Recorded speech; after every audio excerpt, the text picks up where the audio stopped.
जय हिंद दादी। आज हम जो एसआईआर का फॉर्म है उसे फिल करने से संबंधित जानकारी आपसे शेयर करना चाहेंगे, क्योंकि कुछ लोग जो परेशान हो रहे हैं कि कैसे भरा जाएगा, क्या दिक्कत है इसमें, क्या क्या भरा जाएगा, वो पता नहीं है लोगों को। और कुछ लोग गलत भी कर रहे हैं जिन्हें जानकारी नहीं है। तो मैं आपको पहले ये बताना देना चाहूँगा कि अगर आपसे नहीं आ रहा है तो किसी अपने पढ़े लिखे भाई से या किसी मोहल्ले वाले से किसी से भरवा लें, भर देगा। और जो सेहतवान से हैं वो हमसे संपर्क कर सकते हैं, हम भी फ्री हैं तो थोड़ा किसी के काम में ही आ जाएंगे। ठीक है? अभी इस टाइम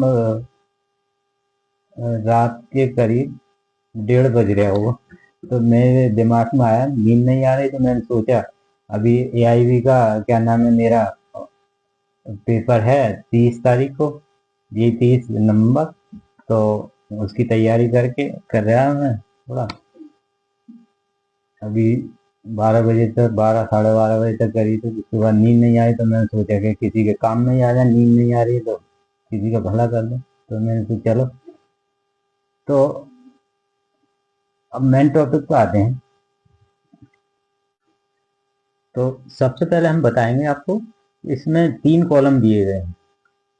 पहला कॉलम जो फोटो के, निर्वाचक के जो फोटो के बिल्कुल जस्ट नीचे है, तो उसमें 2025 की जो अभी चल रहा है करंट की डिटेल भरी जाएगी। उसमें सबसे पहला नंबर है, उसमें है, सबसे पहला नंबर है जन्म तिथि।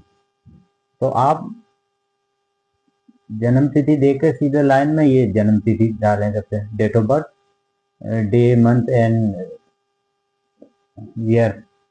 उसके बाद निर्वाचक के आधार संख्या डालें, जो विकल्पित है, मतलब ऑप्शनल हो तो डाल सकते हैं, नहीं है तो खाली भी छोड़ सकते हैं। उसके बाद है मोबाइल नंबर, अपना मोबाइल नंबर, अपना, अपने पेरेंट्स का, फैमिली मेंबर का, किसी का चालू नंबर डालें। उसके बाद है पिता का नाम, निर्वाचक के पिता का नाम डाल दें नीचे। उसके बाद है निर्वाचक के पिता की ईपिक आईडी।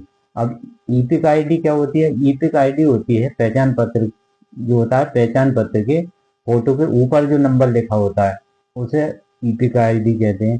तो उसको, ईपिक आईडी को यहाँ डाल दें।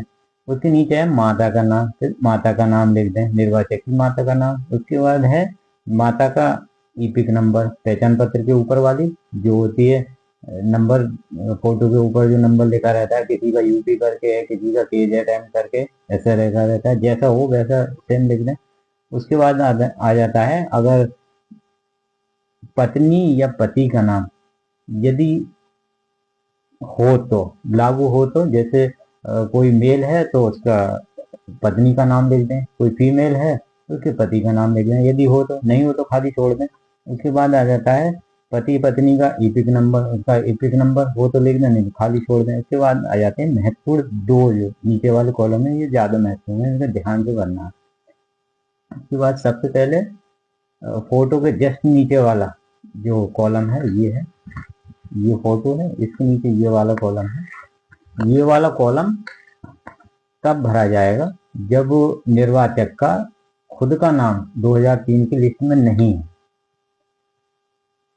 नहीं है तो कैसे भरा जाएगा?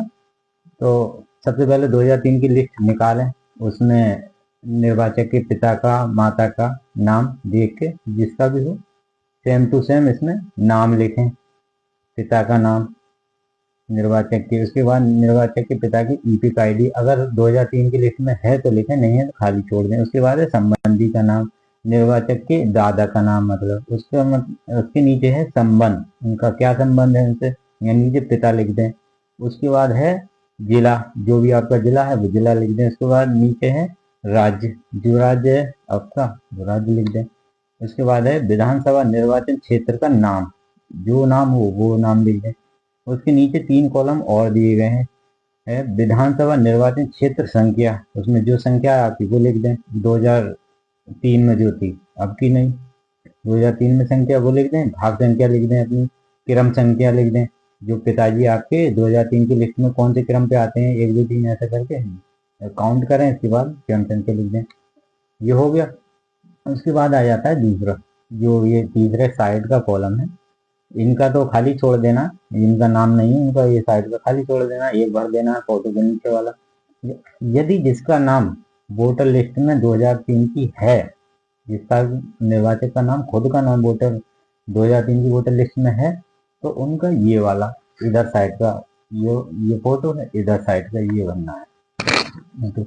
तो ये भी आप 2003 की वोटर लिस्ट को डाउनलोड करें या किसी को प्रिंट निकलवा लें साइबर कैफे से। तो इसमें सबसे पहले निर्वाचक के जो भी हो, पिता हो माता हो, जिससे भी अपना 2003 की लिस्ट में मिलान हो उसे भर लें, पिता का नाम भरें। उसके बाद ई पिक नंबर यदि 2003 की लिस्ट में है तो भरें, नहीं है तो इसे खाली छोड़ दें। उसके बाद है संबंधी का नाम, संबंधी के नाम से माता है तो पति का नाम होगा, और पिता है तो पिता का नाम होगा, उनके अपने दादा का नाम लिख दें, नीचे उनका संबंध पिता लिख दें, या पति हैं तो पति लिख दें। उसके नीचे सेम वही प्रोसेस है, जिला, राज्य, फिर उसके बाद है निर्वाचन, फिर उसके बाद है विधानसभा क्षेत्र का नाम लिख दें, फिर वही तीनों विधानसभा निर्वाचन क्षेत्र की संख्या लिख दें, भाग संख्या लिख दें, क्रम संख्या कौन सी क्रम पे आपके पिता या माता काउंट करें, जो भी आ रहे हैं वो लिख दें, सिंपल है। उसके बाद ये नीचे अपने हस्ताक्षर या अंगूठा लगाते हैं, अंगूठा लगा दें, गलती करने की जरूरत नहीं। और सेजमान से जो भी है फ्री सेवा है हमारे पास, आए तो भर देंगे, बता देंगे, नंबर हो तो कॉल कर लो, मैं गलत मत करो, गलत क्या फायदा, बेकार हो जाएगा, रिजेक्ट हो जाएगा। सही है, वोटर लिस्ट नाम जा सके, कुछ भी हो सके, है ना। तो कोई दिक्कत हो हमसे आगे पूछो, सेजमान के कोई भी कोने में कहीं भी फोन कर लो, हमारे पास आ जाओ, लेके आ जाओ 50-100 के, भर देंगे फ्री। धन्यवाद।